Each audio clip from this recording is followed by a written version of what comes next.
मेरा नाम सरोज है और मेरी उम्र 40 साल है। हमारे साथ कुछ ऐसे हादसे हो जाते हैं जिन्हें भुलाना बिल्कुल भी आसान नहीं होता। हम जिंदगी में आगे बढ़ भी जाएं, लेकिन भूतकाल के ऐसे खतरनाक हादसे हमारी रूह को झंझोड़ कर रख देते हैं। ऐसा एक हादसा मेरे साथ भी हुआ था जो मैं आज तक नहीं भुला सकी। लोगों की बनाई गई बेतुकी रस्मों ने आज भी कई लड़कियों की जिंदगी बर्बाद कर रखी है। उनके दिल को तड़पाने में कोई कसर नहीं छोड़ी है। ऐसा ही मेरे और मेरी बेटी के साथ हुआ। ये बात तब की है जब मैं 27 साल की थी। मेरा रिश्ता एक गांव से आया। मेरे माता पिता को कोई कमी नजर नहीं आई। वो रिश्ता अपने गांव के सबसे ज्यादा इज्जतदार घरानों में से एक था। हमारे लिए इतना ही काफी था कि वो हर रिश्ते की इज्जत करना जानते हों। मेरा रिश्ता घर वालों की मर्जी से तय कर दिया गया। मैं भी बहुत खुश थी। हर लड़की की तरह बहुत सारे ख्वाब सजाए बैठी थी और कुछ महीने में ही शादी की सारी तैयारियां पूरी हो गईं और मेरी शादी हो गई। मैं शादी के बाद विदा होकर अपने पति के घर आ गई। हमारी एक छोटी सी फैमिली थी। मेरे सास ससुर और मेरे पति सभी बहुत प्यार करने वाले लोग थे और मेरा बहुत ख्याल रखने वाले थे। शुरू शुरू में तो सब कुछ ठीक था, लेकिन शादी के 3 महीने बाद मुझे महसूस होने लगा कि मेरे पति का व्यवहार मुझसे बदलता जा रहा है। मुझे ये महसूस हुआ कि मेरे पति अब पहले जैसे नहीं रहे और ज़रा ज़रा सी बात पर मुझसे नाराज़ हो जाया करते थे। लेकिन मेरे सास ससुर मेरा साथ देते। एक रात जब मेरे पति घर वापस आए, तब मेरे पति ने मुझसे अपने पैर दबाने को कहा। मैं चुपचाप उनके पास बैठकर उनके पैर दबाने लगी। कुछ देर इधर उधर की बात करने के बाद वो मुझसे कहने लगे कि अब हमारी संतान हो जानी चाहिए। शादी को काफ़ी वक्त गुजर चुका है। मेरा भी दिल करता है कि मेरा भी कोई बच्चा हो जिसके नाज नखरे मैं उठाऊं। पति की ये बात सुनकर मुझे थोड़ी झिझक महसूस हो गई, लेकिन मैंने कहा कि आप ठीक कहते हैं। मेरी तो यही ख्वाहिश है कि मेरी पहली संतान मेरी बेटी हो। इतनी सी बात सुनकर मेरे पति ने अपने पैर झटके से पीछे किए और गुस्से से उठ बैठे। मैं कुछ समझ नहीं सकी कि आखिर उन्हें बुरा क्या लगा। मैंने कहा, क्या हुआ? तो वो बोले, मुझे सिर्फ और सिर्फ बेटा ही चाहिए। मैं हैरत में थी। मुझे कम से कम अपने पति से ये उम्मीद नहीं थी कि वो उन लोगों में से हैं जो बेटे और बेटियों में फ़र्क करते हैं। मैं कुछ देर चुप रही, फिर बोली कि बेटी तो घर की लक्ष्मी होती है। चलो, जो हमारी किस्मत में लिखा होगा हमें वही मिल जाएगा। मेरी इतनी सी बात पर मेरे पति गुस्से में आ गए और मुझे बातें सुनाने लगे और कहने लगे कि मुझे सिर्फ बेटा ही चाहिए और अगर मेरे बेटी पैदा हुई तो मैं तुम्हें डाइवोर्स दे दूंगा। उनके मुंह से ऐसे शब्द सुनकर मेरी रूह कांप उठी थी।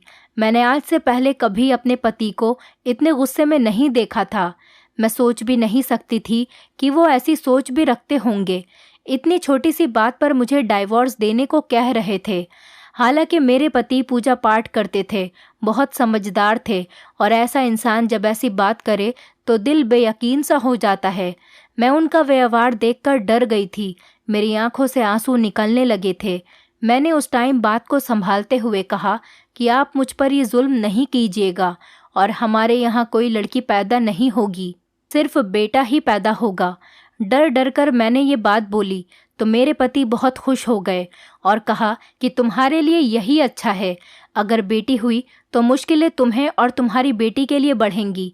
जैसे ही वो 15 साल की होगी मैं तुम्हें डाइवोर्स दे दूंगा और उस लड़की के साथ जो होगा वो तुम कभी सोच भी नहीं सकती और उसकी जिम्मेदार भी तुम होगी। मेरा पति इतना कहकर वहाँ से चला गया। मेरा चेहरा तो सफ़ेद पड़ गया था, जैसे जिस्म में खून ही नहीं बचा हो। मैं समझ नहीं पाई कि आखिर उनकी बात का मतलब क्या है। वो क्या करेंगे मेरी बच्ची के साथ? मैं चाहकर भी सोच नहीं पा रही थी। 2 हफ्ते बाद मुझे खुशखबरी मिली कि मैं माँ बनने वाली हूँ। ये पहले शायद मेरे लिए खुशी की बात होती, लेकिन अब तो ये सुनकर मेरे अंदर डर पैदा हो गया था। इस ख्याल ने मेरे अंदर से जान निकाल दी थी कि अगर मेरे घर में बेटी पैदा हो गई तो क्या होगा। मेरा दिल बहुत तेज़ तेज़ से धड़क रहा था। फिर मैंने अपनी सोच बदल दी कि ज़रूरी नहीं कि जो मैं सोच रही हूँ वही हो। मैंने डरते हुए अपने पति और अपनी सास को बताया। मेरी सास बहुत खुश हुई और मुझे बहुत सारी दुआएं देने लगी, लेकिन वो दुआएं भी बेटे की ही दे रही थी। जबकि मैंने अपने पति की नज़रों में एक अजीब सी चमक देखी। वो मुस्कुराए और बोले कि तुम्हें याद है ना, मैंने क्या कहा था, सिर्फ और सिर्फ बेटा ही होना चाहिए, वरना बहुत बुरा होगा तुम्हारे साथ। जिस खौफ को मैं भूलना चाहती थी वो बात उनकी जुबान पर थी। उनकी ये बात मेरे दिल में डर पैदा कर गई। मैं कुछ देर पहले जो खुशी की उम्मीद बांधे बैठी थी, अपने पति के लबों पर पड़ी इन बातों से मेरी जान निकल गई। तभी मेरी सास कहने लगी, वो ठीक ही कह रहा है, बेहतर यही है कि तुम एक लड़के को जन्म दो, वरना। सास अधूरी बात छोड़कर मेरे सर पर हाथ फेरने लगी। मैंने अपने आंसू साफ किए और कहा कि आखिर आप क्या कहना चाहते हैं? क्या आपको भी संतान में बेटी पसंद नहीं? और मेरे पति इतने सख्त दिल क्यों हैं? अगर मैंने किसी बेटी को जन्म दे दिया तो ये सच में मेरे साथ ऐसा करेंगे, मुझे छोड़ देंगे? मेरी बात सुनकर मेरी सास ने नज़रें चुराईं और बोली कि ऐसा कुछ नहीं है, बस तुम प्रार्थना करो कि इस घर में भगवान बेटी को पैदा ना करे, वरना जैसे ही उसने जवानी पर कदम रखा तो ऐसी कयामत आएगी जो हम सोचकर भी कांप उठते हैं। मेरी सास सिर्फ इतना ही बोली और वहाँ से चली गई। धीरे धीरे वक्त गुजरता गया। हर महीने में डॉक्टर के पास चेकअप के लिए जाया करती। औरतें पहले बच्चे की बारी में हर मोमेंट को महसूस करती हैं, खुश होती हैं, लेकिन मेरे सर पर तो एक बहुत बड़ी सी टेंशन रहती थी कि कहीं बेटी ना हो जाए। एक बार जब मैं अपनी सास के साथ डॉक्टर के यहाँ गई तो मेरी सास ने चुपके से पूछा कि हमारे यहाँ कौन जन्म लेने वाला है। मेरा दिल बहुत तेज़ी से धड़का था। मैं परेशान हो गई कि ना जाने डॉक्टर अब क्या बताएगा। डॉक्टर ने मुस्कुराकर कहा कि आपको क्या परेशानी है, ये तो आपके यहाँ पर पहली संतान है। बेटी हो या बेटा, पहली संतान की खुशी तो बहुत ज़्यादा होती है। मेरी सास ने कहा कि आपने बिल्कुल ठीक कहा, लेकिन फिर भी मुझे ये जानना है कि मेरी बहू के यहाँ कौन सी संतान होने वाली है। डॉक्टर ने कहा कि आपकी बहू के यहाँ एक बेटी जन्म लेने वाली है। मेरी सास के चेहरे पर मुस्कुराहट की जगह परेशानी ने ले ली थी। उनका रंग बिल्कुल फीका पड़ गया था। जान तो मेरी भी निकल गई थी। मुझे अपने पति की बात याद आ गई थी और मेरी हालत ख़राब होने लगी थी। और जो बात मेरी सास ने डॉक्टर से कही वो सुनकर मेरा दिल कांप उठा, मेरे रोंगटे खड़े हो गए। सास ने डॉक्टर से कहा कि वो उसे मुमांगी रकम देंगी, बस वो इस बच्चे को दुनिया में आने से पहले ही मार दे। मैं हैरत से उसकी तरफ देखने लगी। कितनी सख्त दिल औरत थी। वो एक नन्ही सी जान को मारने के लिए मुमांगी रकम देने के लिए तैयार थी। डॉक्टर भी पैसों के लालच में आकर मान गई, लेकिन मैं किसी भी हाल में तैयार नहीं थी। मैं रोने लगी और गुस्से में उन दोनों को बहुत बुरी बुरी सुनाने लगी। और तभी एक नर्स ने चुपके से आकर मुझे इंजेक्शन लगा दिया, जिसके लगते ही मेरे जिस्म ने काम करना छोड़ दिया था। मुझे बोलने की भी हिम्मत नहीं रही थी। मेरी सास और डॉक्टर ने पकड़कर मुझे बेड पर लेटा दिया था। मैं रो रो कर कह रही थी कि ऐसा न करें, ये जुल्म है, क्योंकि एक मासूम नन्ही सी जान को मौत के घाट उतार रहे हो। भगवान से डरो। मैं अपनी बच्ची को आपके घर से लेकर चली जाऊंगी। मेरे साथ इतना बड़ा अत्याचार न करें। मगर उन्हें मेरे किसी भी बात का असर नहीं हुआ। कहने लगे कि तुम दुनिया के किसी भी कोने में चली जाओ, तुम्हारा पति तुम्हें और तुम्हारी बेटी को ढूंढ लेगा। इसके बाद जो हशर तुम्हारी बेटी का होगा तो यही प्रार्थना करोगी कि काश ये पैदा होते ही मर जाती। इसीलिए मेरी बात मानो, जो हो रहा है होने दो। इसी में तुम्हारी और इस बच्ची की भलाई है। मैं उनके आखिरी शब्द यही सुन चुकी थी, क्योंकि उसके बाद मैं बेहोश हो गई और जब मुझे होश आया तो मैं वहीं हॉस्पिटल के बेड पर पड़ी थी। मेरे पास मेरा पति था। मुझे देखकर उसने मेरी तबीयत का पूछा और मुझे डांटने लगा कि तुम ध्यान से क्यों नहीं चलती, आज तुम्हारी वजह से मैंने अपना बेटा खो दिया। वो मुझे ऐसे ही कई शब्द सुना रहे थे, लेकिन मेरा दिमाग तो उनकी इसी बात पर अटका था कि वो इस बात के लिए मुझे क्यों गुनाहगार ठहरा रहे हैं। मैं लगातार रो रही थी। मेरे पति जैसे ही कमरे से बाहर गए, मेरी सास मेरे करीब आई और कहने लगी कि तुम्हारे पति को मैंने ये बताया है कि तुम सीढ़ियों से गिर गई थी, इसीलिए तुम अपनी संतान खो बैठी। सास की चाल पर मेरे आंसू तेजी से निकलने लगे। मैं खुद को बहुत बेबस महसूस कर रही थी। मेरा बच्चा आने से पहले ये दुनिया छोड़कर जा चुका था। कुछ वक्त गुजर गया। कुछ महीने बाद मैं फिर से गर्भवती हुई। फिर से मैं दिल में बच्चे को लेकर नन्हे नन्हे ख्वाब देखने लगी। इस बार मैंने ठान ली थी कि मैं किसी को भी अपने साथ गलत नहीं करने दूंगी। वक्त गुजरता गया और मुझे एक बार फिर डॉक्टर से पता चला कि मैं एक बेटी की माँ बनने वाली हूँ। लेडी डॉक्टर मेरी जानने वाली थी। मैंने उसे अपनी परेशानी बता रखी थी, इसीलिए जब मेरी सास ने उससे पूछा तो वो बोली कि मैं एक बेटे की माँ बनने वाली हूँ। वो बेहद खुश हुई। बेटे की खबर सुनकर मेरे पति भी खुशी से चहचहाने लगे और मेरा बहुत ख्याल रखने लगे।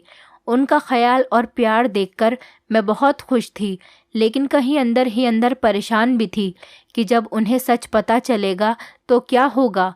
फिर मैंने सोचा कि संतान में बहुत ताकत होती है। जब अपने बच्चे को गोद में लेंगे तो खुद ही दिल पिघल जाएगा। कुछ महीने बाद वो वक्त भी आ गया जब मैंने एक खूबसूरत सी बेटी को जन्म दिया।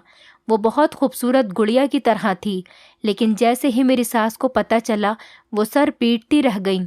मेरा पति कभी मेरी सूरत देखता, कभी मेरी बेटी की। वो खून भरी आंखों से मेरे करीब आए और गुस्से से बेटी के चेहरे से कंबल हटाया। नीचे नन्ही शहजादी सो रही थी। मुझे डर था कि मेरी बेटी के साथ कुछ गलत नहीं कर दें, क्योंकि जिस कदर वो गुस्से में थे मुझे यही लग रहा था कि अपनी बेटी का गला दबा देंगे। मैं बामुश्किल उठकर आगे बढ़ी।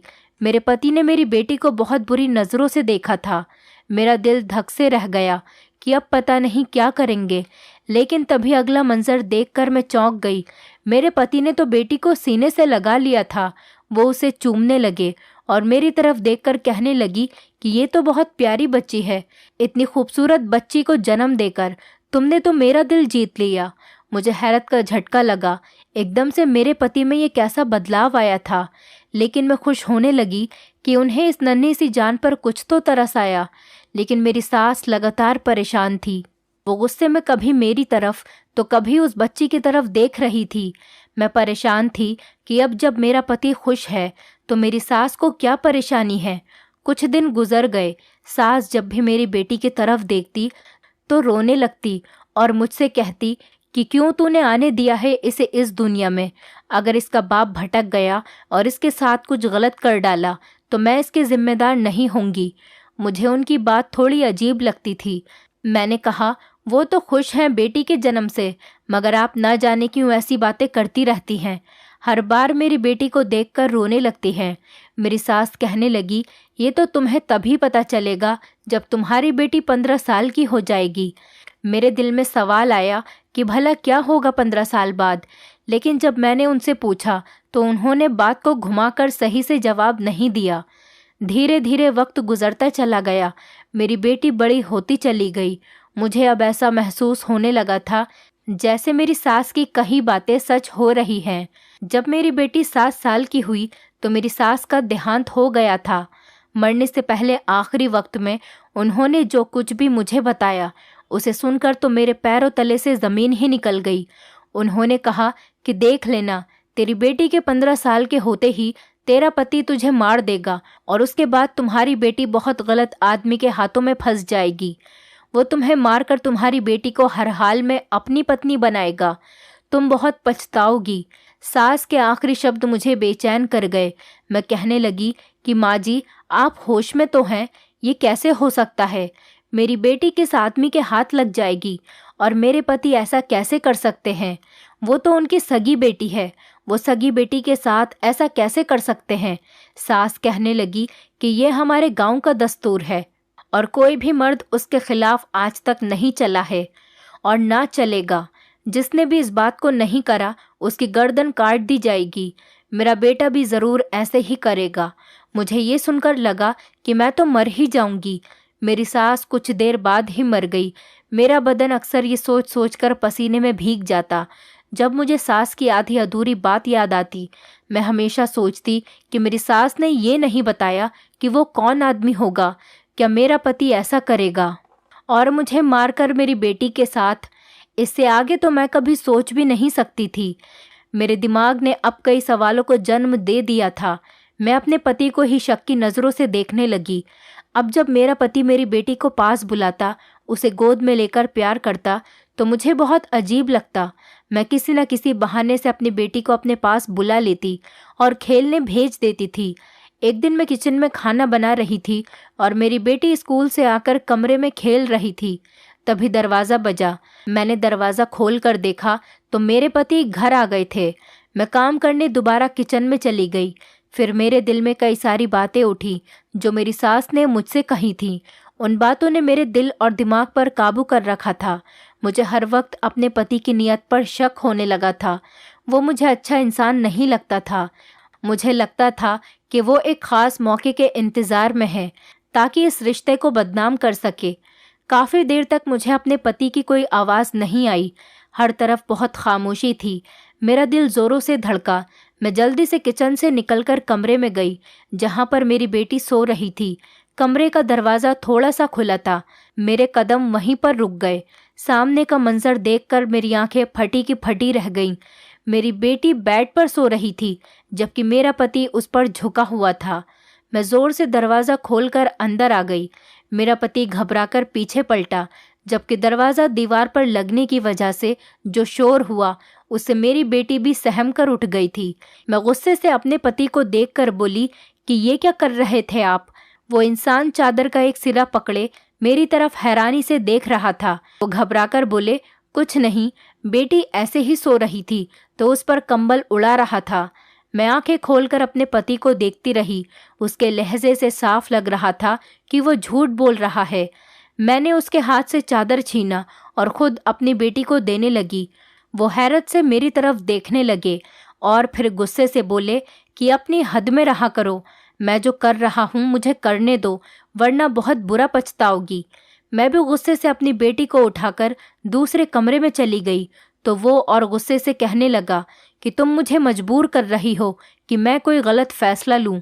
मैंने जब अपने पति की ये बात सुनी तो मेरे कदम रुक गए। मैंने मुड़कर अपने पति की तरफ देखा तो मेरे पति ने कहा कि तुम जानती नहीं हो, लेकिन इस गांव के कुछ कायदे कानून हैं जिसे मानना इस गांव की हर लड़की पर फर्ज है। वो फर्ज हर हाल में एक बाप को पूरा करना पड़ता है। वो फर्ज पूरा करने के लिए उसे अपनी पत्नी को डाइवोर्स देनी पड़ती है। उसके बाद अपनी बेटी के साथ वो फर्ज पूरा करना होता है। मैंने अपनी बेटी को अपने सीने से लगा लिया। मुझे उस वक्त अपने पति से डर लग रहा था। वो कैसे अपनी ही बेटी के साथ ऐसा कर सकते थे। मेरी तो रातों की नींद उड़ चुकी थी। हर पल बस एक ही चीज़ दिमाग में घूमती रहती, मेरा पति मेरी बेटी के साथ कुछ गलत काम करेगा। मेरी बेटी 14 साल की हो चुकी थी। सिर्फ 1 साल का फ़र्क था उसके पूरे 15 साल के होने में। वो पहले से ज़्यादा सुंदर हो चुकी थी। मेरा पति मेरी बेटी के बहुत करीब आता जा रहा था। इन दोनों को देखकर मैं बहुत परेशान होती जा रही थी। मुझे अपने पति पर बिल्कुल भी भरोसा नहीं हो रहा था और मुझे इस बात से बहुत डर लग रहा था कि मेरी बेटी सलोनी उनके इतने करीब होती जा रही थी। एक दिन हमारे मोहल्ले में किसी की मौत हो गई। मैं उन्हें देखने उनके घर चली गई। मेरी बेटी घर में पढ़ाई कर रही थी। कुछ देर बाद जब मैं वापस लौटी तो मेरे पैरों तले ज़मीन निकल गई थी। बाहर मेरे पति की मोटरसाइकिल खड़ी थी। मैं जल्दी से भागकर घर के अंदर आई। अंदर से आ रही आवाज़ों ने मेरे दिल में सनसनी फैला दी। मेरी बेटी की रोने की आवाज़ आ रही थी। वो रो रही थी। वो बार बार मुझे आवाज़ दे रही थी और मेरे पति की भी आवाज़ आने लगी जो कह रहे थे कि रोना बंद करो, कुछ नहीं हुआ, इतनी सी बात पर शोर मत मचाओ। मैं घबराकर अंदर आई और कमरे का दरवाज़ा खोला। सामने का नज़ारा देखकर मेरा दिमाग ख़राब हो गया। मेरी बेटी दीवार से लगी हुई थी जबकि पति बेटी के सामने खड़ा उसके दोनों गालों पर हाथ रखकर उसकी तरफ झुक रहा था। मैं एकदम तेज़ी से आगे बढ़ी और पति को अपनी बेटी से दूर करा। मेरा पति छटपटाकर रह गया। मेरी बेटी ने आंखें मसली और कहा कि आपने पापा को क्यों मारा? वो तो मेरी आंखों से मिर्ची की जलन कम करने की कोशिश कर रहे थे। बेटी के ये शब्द सुनकर मैंने चैन की सांस ली। तब तक मेरा पति मेरी तरफ आया और मुझे 4 थप्पड़ मारकर बोला कि तुम जैसी औरतों की जगह घर से बाहर है। मैं तुम्हें बहुत जल्दी छोड़ने वाला हूँ। मेरे लिए मेरी बेटी काफ़ी है। इतना कहकर मेरा पति मुझे घर से निकालने लगा, लेकिन उस वक्त ससुर ने मेरे पति को डांटा और मुझे कमरे में जाने को कहा। मैं अपनी बेटी को सीने से लगाकर रोने लगी थी। पता नहीं ये सब क्या हो रहा था। मैं बहुत परेशान हो गई थी। तभी मेरी बेटी ने बताया कि आपने किस बात से पापा से लड़ाई की।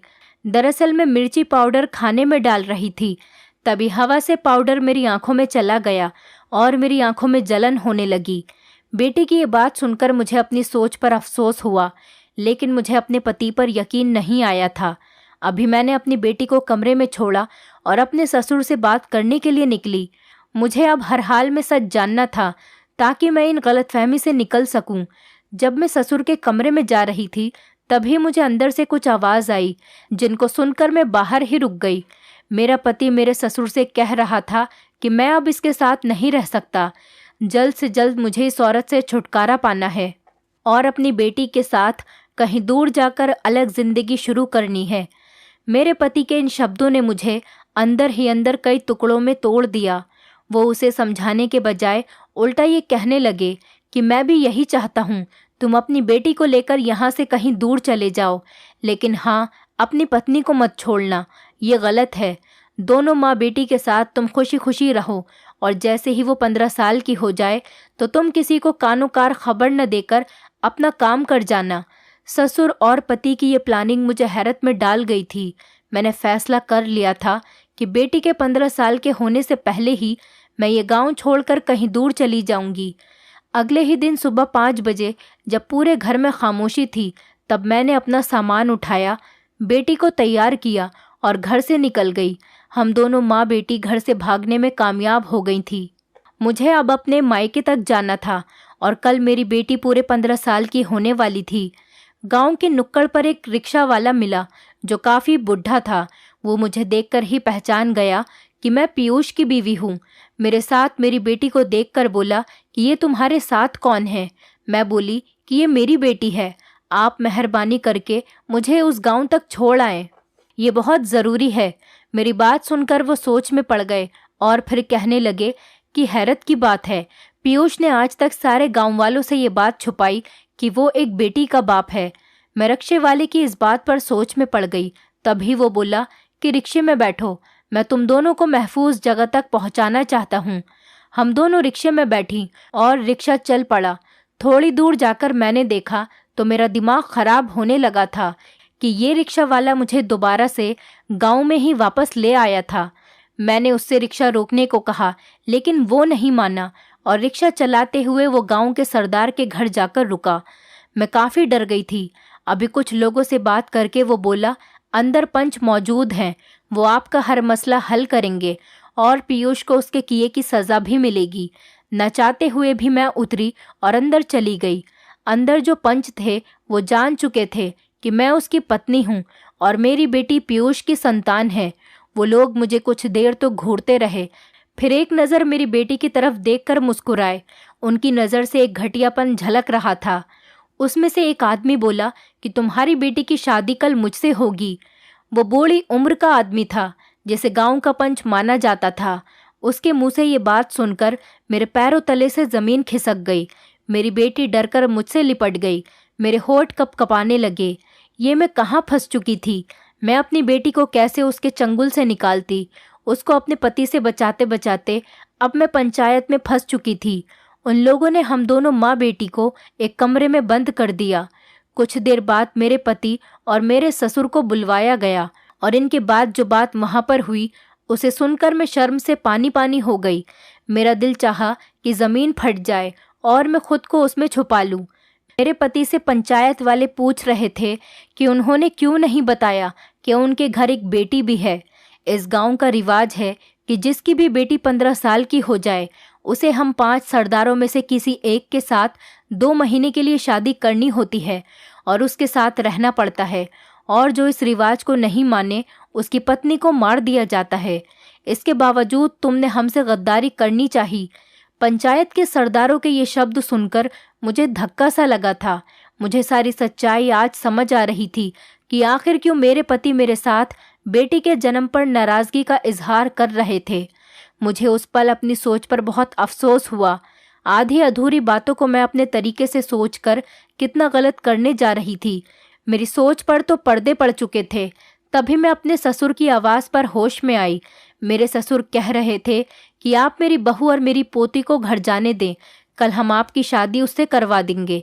इस बात के बाद मुझे और मेरी बेटी को छोड़ दिया गया।